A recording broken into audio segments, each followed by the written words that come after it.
to go. Thank you. Councilman Oddo. Thank you, Mr. Chairman. My The question last is for question the for this gentleman panel. from Heads Up New York University.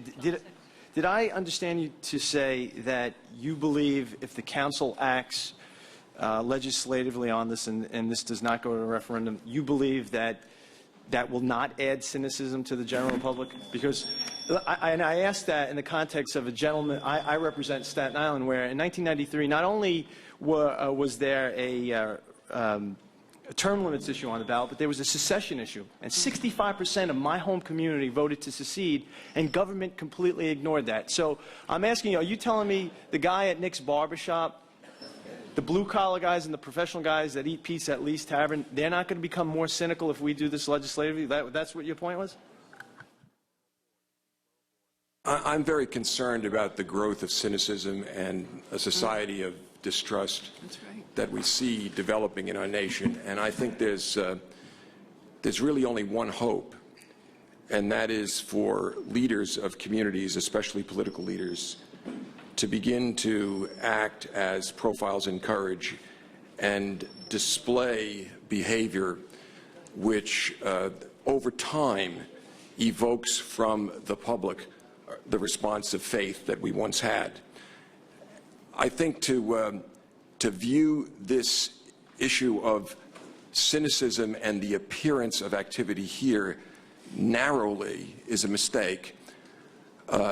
If we're to believe what some people have said here in opposition to this bill, that there are large numbers of people out there who oppose doing this, one could say it's an act of bravery that would be respected over time to step forward and say, because this is right, I am doing it.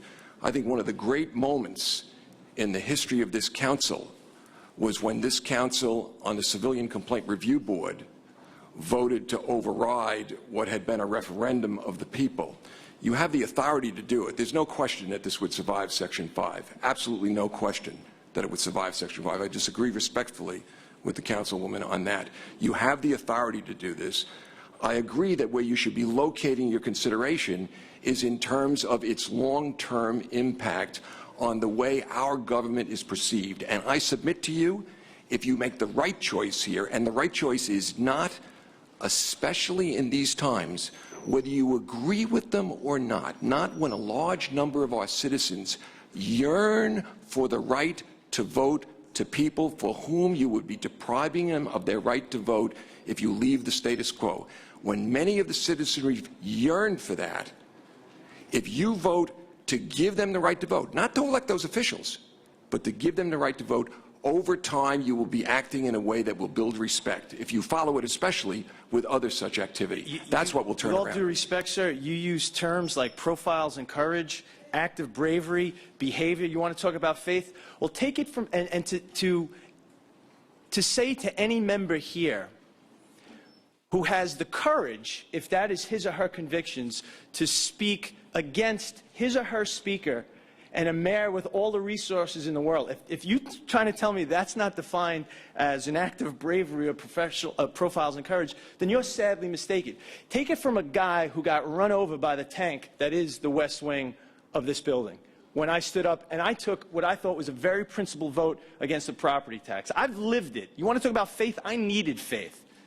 Okay, so what you see as engendering goodwill with the public voting yes, I see perhaps a council member who has the courage to stand up and vote no to very powerful interests. That to me is what will build faith in this system. That to me is what will make New Yorkers proud of their government. So we see this differently. Perhaps I see it from the blue-collar kid that I am, and perhaps you see it from the academic intellectual that you are. Excuse me, when I sit down for Thanksgiving dinner with the 42 people in my family, only I and my wife and my son have gone to college. They're blue-collar people too. I come from the same roots. Listen to my accent that you do. I want, please, with respect, to say I never said that a person that voted no on this was not displaying. What I said was no one should be concerned about voting yes because of an appearance, that over time, voting on principle and for the right reasons, whether one sees it, and there will be things on which You will think no, and I will think yes. This may be one such case. I'm saying to you right now, when I analyze the situation, it's clear to me, especially in these times, to continue a system that deprives people that are yearning to vote of the right to vote would be a mistake.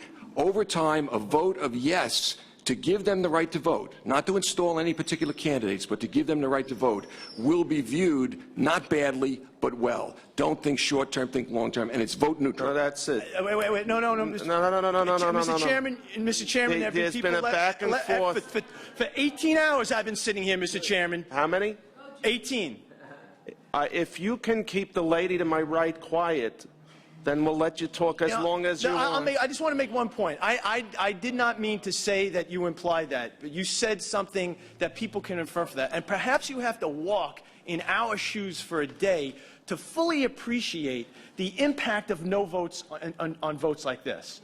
Okay? You have to live this life. You have to walk these chambers.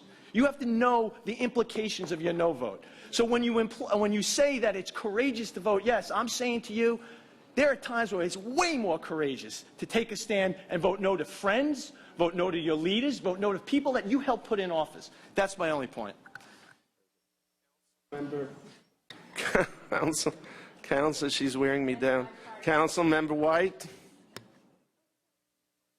That, by the way, that's not a Republican clap.